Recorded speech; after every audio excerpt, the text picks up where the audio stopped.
The following is an address to the nation by Prime Minister Dr. the Right Honorable Keith Mitchell. Fellow Grenadians, Caraconians and Peter Martinicans all. In recent weeks, there has been a heightened sense of anxiety about a possible opening of our borders. The origin of this is understandable, as we see daily reports of increased rate of infections, particularly in the United States, which is one of our main source of markets for visitors. As the global pandemic continues to spiral out of control, there is corresponding increase in the potential for importation of the virus if we open our borders without the necessary protocols in place. At this point, we continue to work on the finalization of protocols before we begin to accept commercial flights. Many are wishing we can remain in the protective bubble that has kept us safe since March, and that we can maintain the COVID-free status announced earlier this month. However, this is not a practical long-term option, as Caribbean countries may not have reached consensus and when we reopen our borders. But given the importance of tourism, this is generally regarded as one of the critical milestones in the effort to restart economies. The timing, however, must be right, and public health remain of paramount importance. Speaking of timing, I know many of you were disappointed when this national address was postponed last Sunday, and that there was much speculation about the reason why. With the repatriation flight from the United States arriving just 2 days before the planned speech, we had to ensure that all testing and retesting procedures were carried out so that I can accurately report to the nation on Grenada's current COVID-19 status. Thankfully, no new cases have been confirmed. I understand the plight of our nationals who have been stranded overseas for months. I'm also aware of keen anticipation of others to visit a country that has successfully managed the pandemic and have prevented community spread and achieve COVID-free status. However, when we consider the overarching priority to protect our citizens, we must continue to do all that we can to limit the potential importation of that disease. To our nationals who were recently repatriated from cruise ships, the United Kingdom and the United States, after several weeks of uncertainty, I say welcome home. We urge your fullest cooperation in adhering to the established protocols. We cannot afford to be selfish in the fight against COVID-19, as our actions or inactions can impact on the health and well-being of others. Our protocols may be perceived as rigorous, but they have to be, because public health and safety are at risk. We have tested and evaluated the protocols and identified areas for improvement.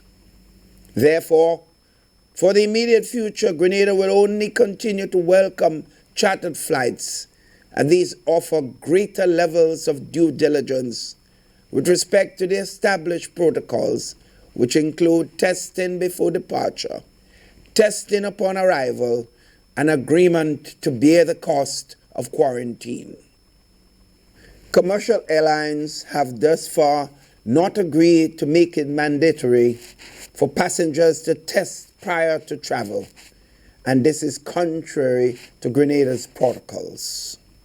Sisters and brothers, although the timing is not right now, the day will come when commercial flights will resume. Therefore, training sessions have been organized for workers in the accommodation sector, transport and food and beverage sectors, as we strive for consistency in our collective approach to dealing with visitors. We are entering the next phase in this fight against COVID-19. I must recognize and commend the dedication and valuable contribution made by the COVID subcommittee headed by Minister of Health, Nicholas Steele. The several task forces for rebuilding the Grenadian economy and the various sector-based cabinet-appointed subcommittees.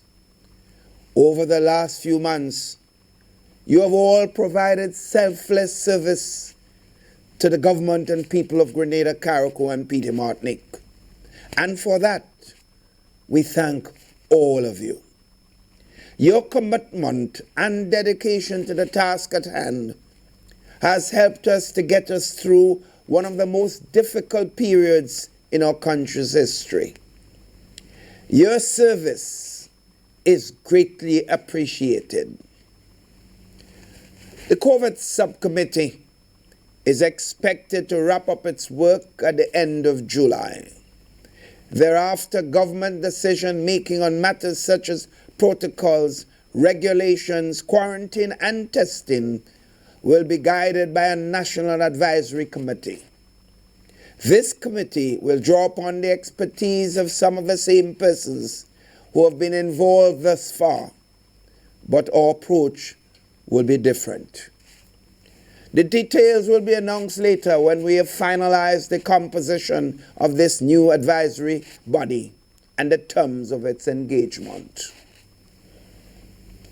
Sisters and brothers, in recent weeks, government has been granting additional easements in the COVID-19 regulations to allow more and more businesses to operate in keeping with established guidelines for the various sectors.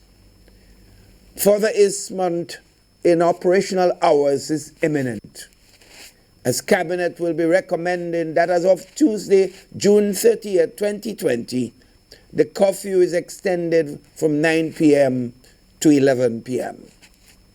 It is anticipated that the extended hours will continue to spur increased economic activity. The construction sector, which is anticipated to be the driver of our economic recovery, is already showing significant activity. Since the resumption of work in that sector in May, more than 4,000 Grenadians have either resumed work or have been hired to work on various projects across our country. To date, the Ministry of Infrastructural Development has received over 544 applications for approval to resume or start work on private projects. Additionally, there are several major public sector projects in various stages of preparation for the commencement of work. These include several feeder and other roads, as well as other major infrastructural development. Since the lockdown was instituted in March, it has been a welcome sight to see many persons returning to backyard gardening. At the government level, we continue to underscore the importance of the agricultural sector in promoting greater food security and to providing significant financial resources that have been made available for various initiatives, including price support payments for cocoa and nutmeg farmers. These resources are not intended to support the administrative affairs of the Grenada Cocoa Association and the Grenada Nutmeg Associations, but rather it must go directly to the pockets of farmers. The pandemic has compounded the financial hardship faced by many, and in particular the farming community. As in numerous instances before, the situation highlights the need for urgent action to address the long-term financial viability of the cocoa and nutmeg associations and the ability to safeguard the livelihood of farmers. Therein lies the rationale for the proposed merger, which is a recommendation dating as far back as the 1990s. Unfortunately, years of inaction have paralyzed the associations, leading to chronic and acute financial challenges similar to the current situation, which necessitated yet another injection of capital by government to ensure the survival of the associations. To those who question why now, the COVID-19 pandemic has illustrated in no uncertain terms that it cannot be business as usual. We must move speedily, but with precision, to address the governance and management structure of the commodity boards, which successive consultancies have shown to be inadequate and archaic. It is said that in every crisis there are opportunities. This pandemic has provided a crucial opportunity to modernize the operation of the commodity boards, to strengthen the institutional capacity and the viability of the governance structure, and to liberalize the market and improve the global competitiveness of our traditional crops. A successful merger will accomplish this, and most importantly, will allow farmers to be at the forefront. Another long-standing recommendation that government will seek to implement. We expect the merger of the association and the liberalization of the sector to lead to better prices for cocoa and nutmeg farmers, while also allowing them a chance of real ownership and shareholding in the commodity boards, something that does not exist at this time. As it is now, farmers, and I repeat, do not own shares in the Grenada Cocoa Association or the Grenada Nutmeg Association.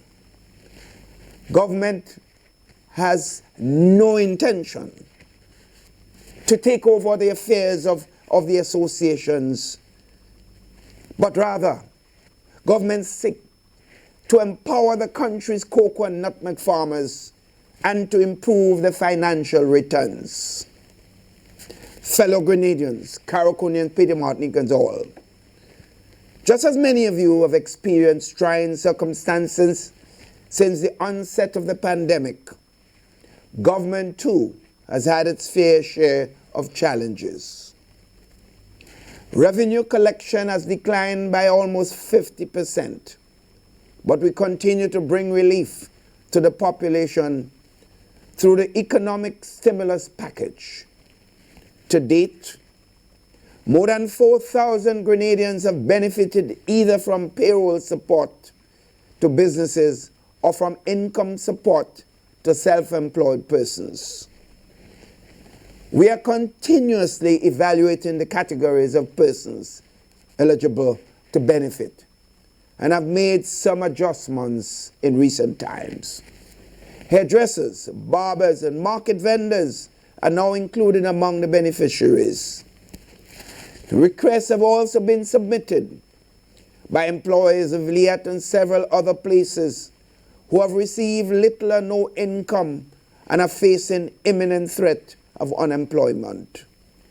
Additionally, as the duration of the pandemic increases, government is now actively considering extending the period of support granted to hotel workers for a further 3 months.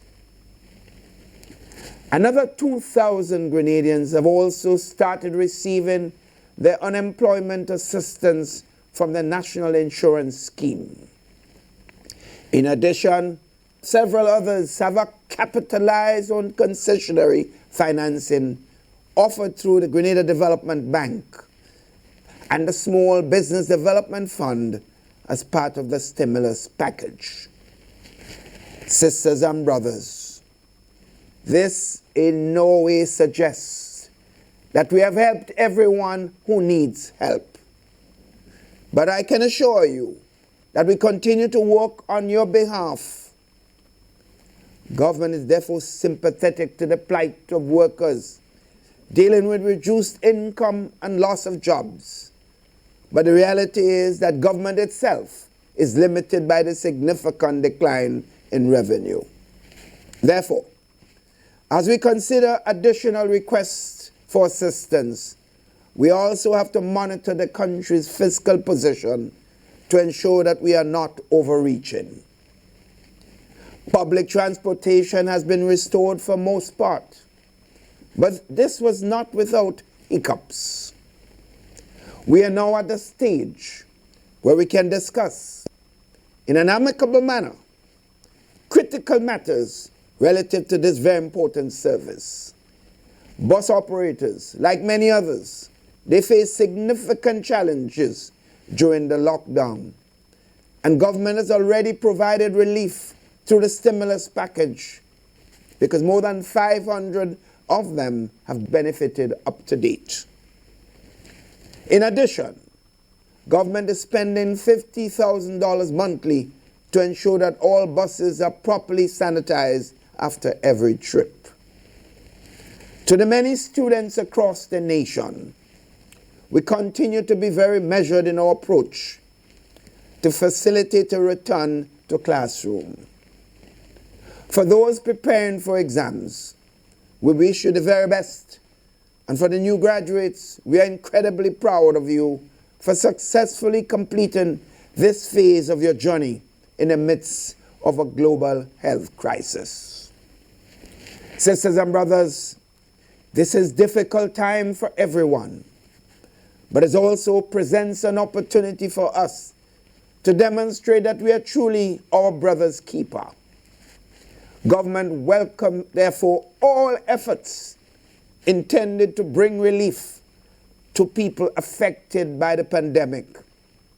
And we gladly recognize and give credit to all who make such contributions.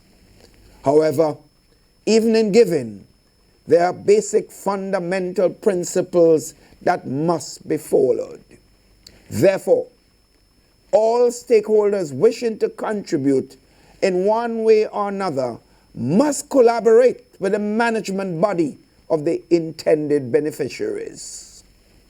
In many instances, there are specific guidelines for accepting donations, and these must be followed. Additionally, there are specific COVID-19 protocols, and these too must be followed. In our haste to do good, we should not forget to collaborate with the relevant authorities, and this is fundamentally basic, to ensure we achieve the desired outcomes that we all wish. I therefore make a special appeal here to employers at this time, to trade union leaders and landlords. You are well placed to inspire positivity in this period of crisis. As leaders, we urge employers to help ease the burden and allay the fears of the employers in this very critical time. We urge trade union leaders at this time to be more reasonable in their demands, and ask landlords and encourage them to be more sensitive to the predicament faced by many tenants, especially those with good track records who are unable to operate their businesses have lost their jobs at this time. Eviction should not be preferred course of action at this time. Sisters and brothers, the ongoing pandemic continues to test the resilience of our people and our nation. From an economic perspective, We are confident of Grenada's recovery from the far-reaching impact of COVID-19. There is no denying that the road back will be a long one, but through resilience and unity, I am confident we will recover and build back even better. Through informed leadership, collaboration among stakeholders, and cooperation of you, the Grenadian public, we have successfully managed the pandemic in Grenada so far. We are now at a critical juncture. The science says Grenada is COVID-free, but we cannot be lulled into thinking that the battle has been won. I have observed growing signs of complacency, with persons being less diligent about wearing their mask and maintaining physical distance.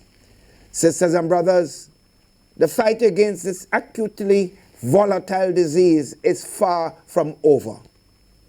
And we must maintain the protocols that have served us well for the past few months. In closing, I must offer sincere gratitude to all our frontline workers. It is impossible to imagine getting through this challenging period without the considerable sacrifices you have all made in the line of duty. The government and people of Grenada, Carriacou, and PD Martinique are sincerely appreciative for all that you have done and continue to do. I thank you. The preceding was an address to the nation by Prime Minister Dr. the Right Honorable Keith Mitchell.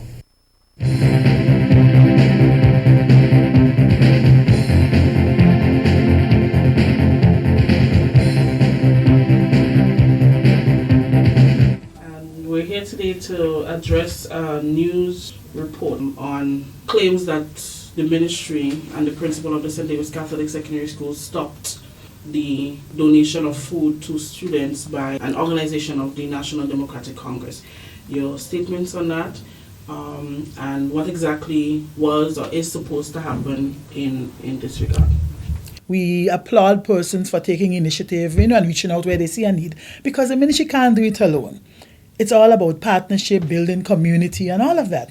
But it's just that we need to know, right? When these things are happening, we shouldn't be hearing it out there, because the Act says that if persons have to come onto the compound, and even the protocol for the COVID, it says that we have to minimize the entry of visitors onto the compound and all of that. I just want to draw your attention to how serious that feeding of children is taking in the Act, Section 180. It speaks about the quality of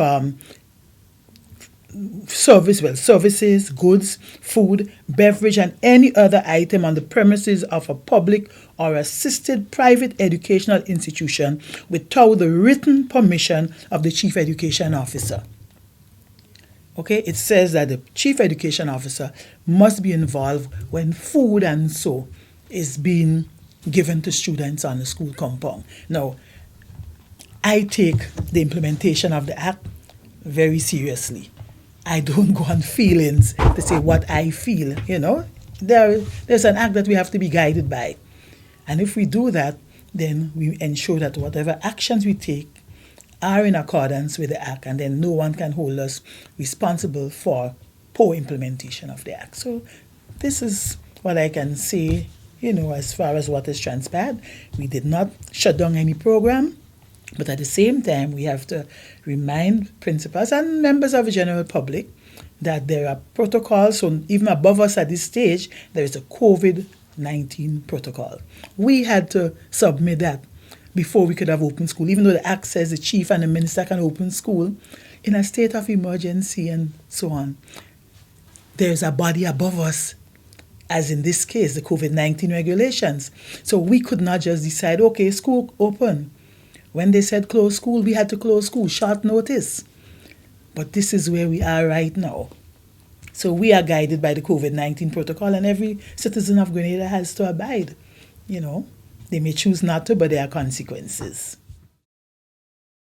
Stay up to date with all that's happening with the new National Party, NNP. Send us a message via text or WhatsApp on 405-8683 with your name, email, and constituency. Stay in the know with NNB. Get updated.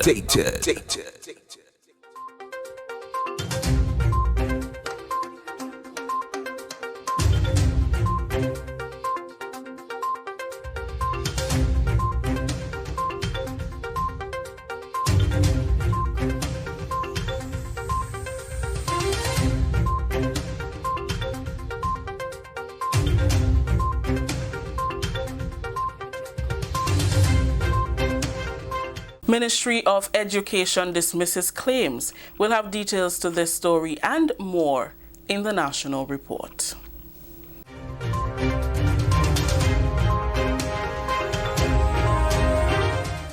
With the details to the news for Friday, June 26, 2020, I am Rikisha St. Louis.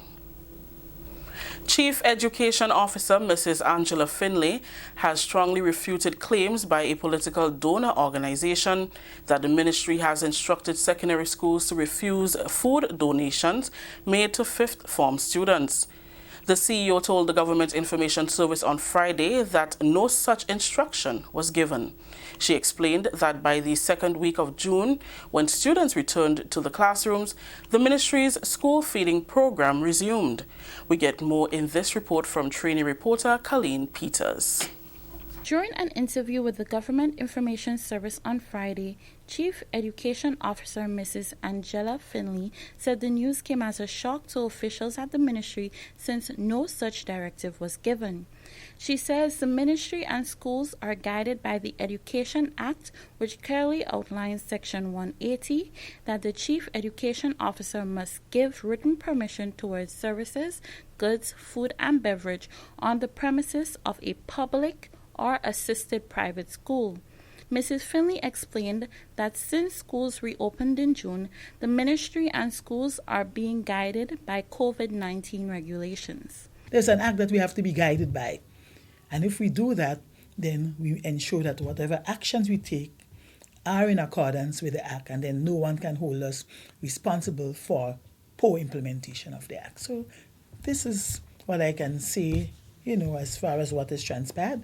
We did not shut down any program, but at the same time, we have to remind principals and members of the general public that there are protocols. So even above us at this stage, there is a COVID-19 protocol. We had to submit that before we could have opened school, even though the act says the chief and the minister can open school in a state of emergency and so on. There's a body above us, as in this case, the COVID-19 regulations. The CEO described as false claims that schools were reopened with no structures in place for school feeding, leaving donor organizations to assist the institutions.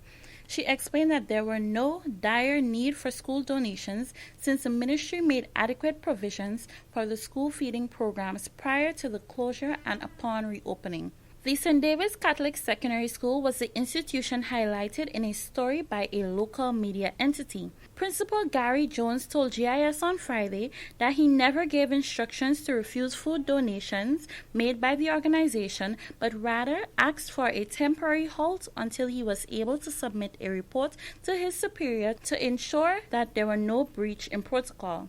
Jones says as principal, he had no evidence that the organization followed the correct channels before making the donations. Yesterday, I instructed one of my teachers to request a temporary stoppage of the program because I needed to verify that all of the deliveries, the delivery program, was in keeping with the guidelines of providing services to schools. So it is for that reason the St. David's Catholic Secondary School is not receiving any delivery today. I think it would be very unfortunate that anybody view this as a negative act on the part of the principal to do so. For the National Report, I am Carleen Peters. Thank you, Colleen. Continuing, Governor of the Eastern Caribbean Central Bank, Dr. Timothy Antwine, says CARICOM countries are in need of a debt standstill on long-term debt. This bailout, he says, will provide an opportunity for countries to recover from the effects of the global pandemic, COVID-19. Governor Antwine was a guest on the 2020 Caribbean Economic Forum on Thursday, where governors of the Caribbean delved into financial projections, successes, concerns, and highlighted plans for years ahead. According to Governor Antwine, countries are clamoring for a 2-year debt standstill agreement. To be able to manage their obligations to the citizens, provide basic services, and to take care of course, all the COVID-19 related expenditure. So here you have a situation where the revenues have plummeted, in some cases by as much as 50%, and at the same time, COVID-19 expenditures have grown exponentially. What our region, and certainly the ECCU, would wish is to see a debt standstill on the longer term debt. So I make a distinction between short-term debt, treasury bills, through, for example, the regional government securities market. We continue to operate that market in a normal way.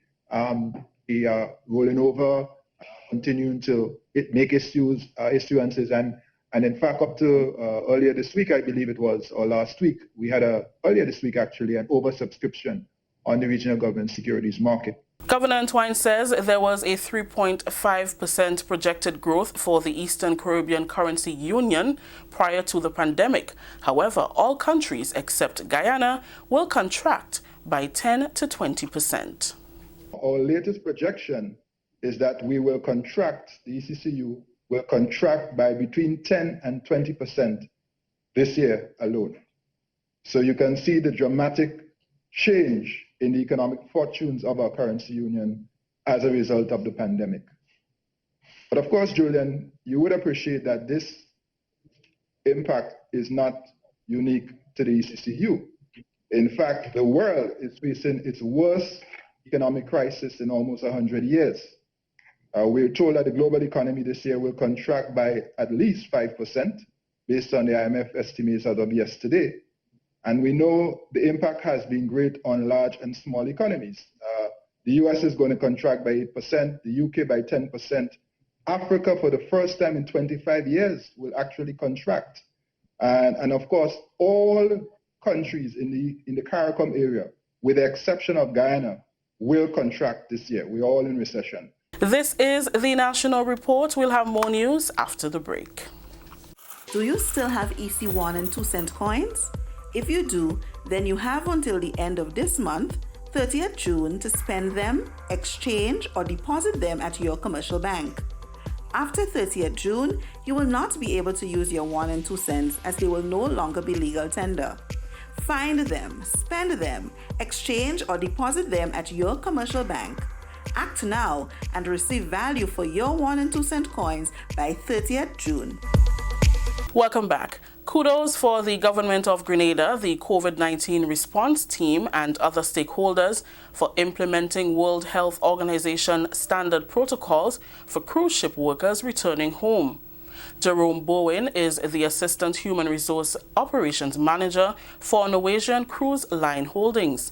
He says the process was well executed and in keeping with international standards.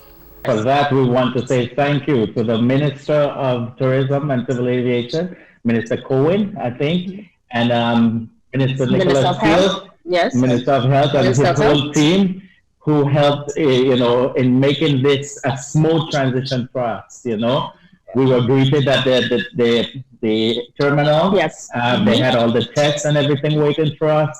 They took time to explain the whole process to us, Yes.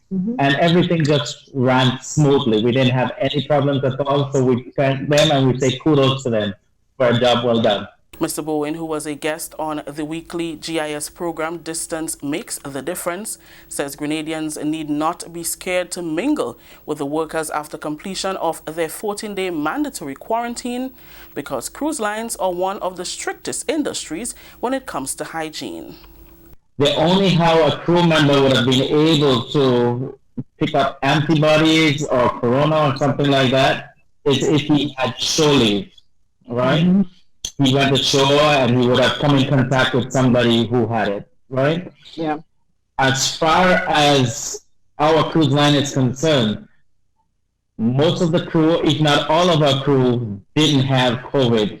And that is because when we got the news that we had to disembark the guests and sail, most of us were on board and didn't see land until now. So there was no way for us to come in contact with anybody who would have spread it. Yeah. Mm-hmm. And then we do have daily temperature checks, as Samantha was saying. We have sanitizers around the ships, and these are things that we've been doing long before COVID, you know? Okay. The wash hand protocol has always been in place with the cruise line industry. And this is because we try to prevent what is called GI. A GI is a big thing on ships. And that's true. And because of that, we've always had these measures in place. So it was quite difficult for us to contract anything like COVID unless we went ashore and mingled with somebody ashore. So it's very disheartening when you hear people say that, oh, they're ship members and they're full of corona, you know, we don't want them here. Jerome says he and other colleagues are all anxious to return to work once the CDC raises the no-sail ban in the U.S. He says once that is done, his company will begin a phased approach of ships back into operation. Finally, in the news, in an effort to promote food and nutrition security by increasing local banana production, 14 farmers were recipients of tissue culture banana plants from the Ministry of Agriculture.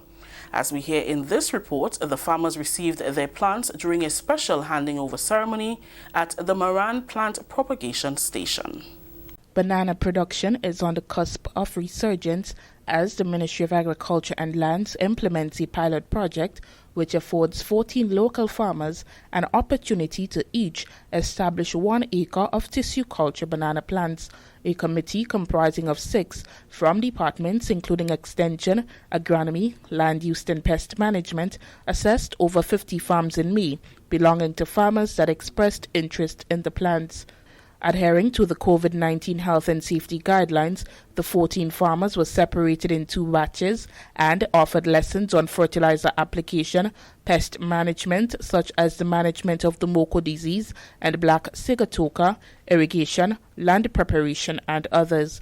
These trainings were done at the Marable Plant Propagation Station and another at Belvedere at Carlton Gully's farm. We hope that you would continue to work close to the Ministry of Agriculture, that you would help to move this banana industry forward, develop the production line, the production level, so that we can feed ourselves, we can sustain ourselves, and we don't have to, as Mr. Shares said, we don't have to go out of Grenada to get bananas to feed ourselves and to keep things going here.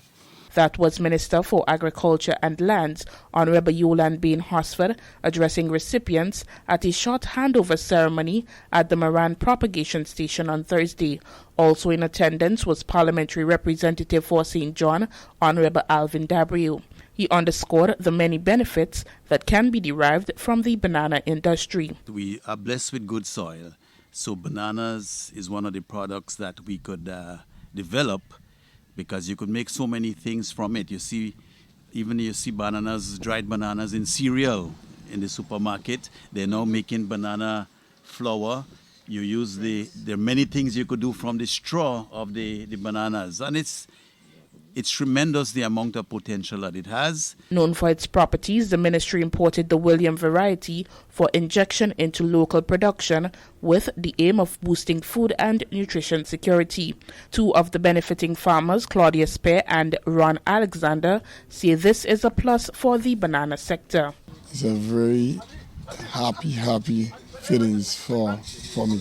The tissue culture is always welcome by us. We got clean plants, plants free of diseases, so that is a plus. So you don't have to worry about the plants getting mocha. So it's 600 plants, so indeed it will be a big push for the banana industry in Grenada. The ministry will establish these 14 acres of bananas with farmers in various agroecological zones. The the Middle Belt, lower areas and higher zones. The ministry will keep all records from this project to do a financial analysis to verify the profitability of the crop.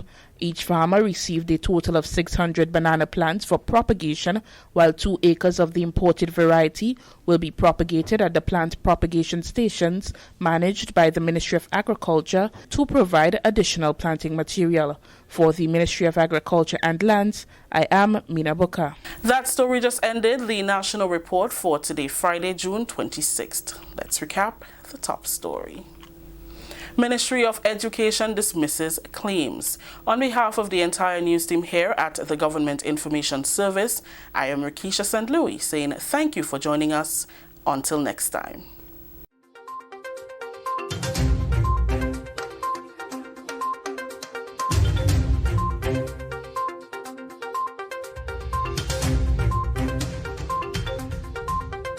Stay up to date with all that's happening with the new National Party, NNP. Send us a message via text or WhatsApp on 405-8683 with your name, email, and constituency. Stay in the know with NNP. Get updated.